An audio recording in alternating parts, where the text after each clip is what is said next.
Recently, if you have been on Roblox, you might have noticed a significant shift in the popular games section, specifically Steal a Brainrot. Knowing that it was hitting millions each day just a month ago, to now barely getting over 300,000. And don't get me wrong, during admin abuses, the game still manages to reach over 5 million players. But even that number has slowly been decreasing these last couple of weeks. There are 3 major reasons why the player count is decreasing, with the last one being mostly why.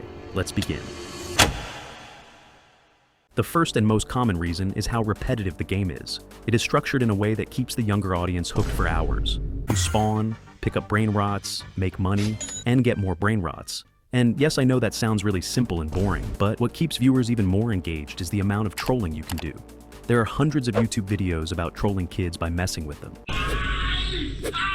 Another major reason is the constant admin abuses. These are events in which you are able to get limited items, which brings in millions of players. The numbers used to hit in the 20 millions back in its peak, and it has been decreasing slowly since due to how boring it became. If it weren't for admin abuses, the game would have lost popularity a long time ago.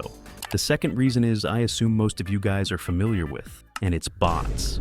Steal a Brainrot uses bots as placeholders when its player counts are low. That's why you see those random jumps from 200,000 to like 400,000 in like 2 minutes.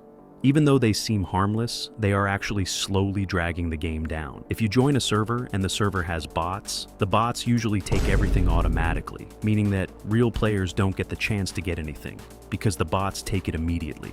Here's an example. Sammy, you need to ban these bots from Steal a Brainrot. Because today when I joined the game, I realized that the server was empty. And when I went to check the Brainrot dealer, I saw tons of bots forming a line behind it. Surprisingly, their bases were completely empty, and instead of beating them up, I decided to wait and see what they would do. After the timer ran out, black and white particles started to appear, and the Brainrot went straight into the bots' bases. Since the bots were AFK, it was my best chance to steal it, but because of these bots, you can never get anything from the Brainrot dealer. The last and most likely reason is the competition.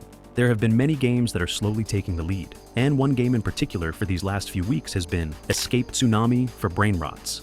Yeah, we are officially losing the plot. This game has been in the #1 spot for weeks, which shows that any decent developer who add Brainrots to their game can easily take the front page. But what do y'all think about this? Would Steal a Brainrot survive 2026? Or will it be another memory?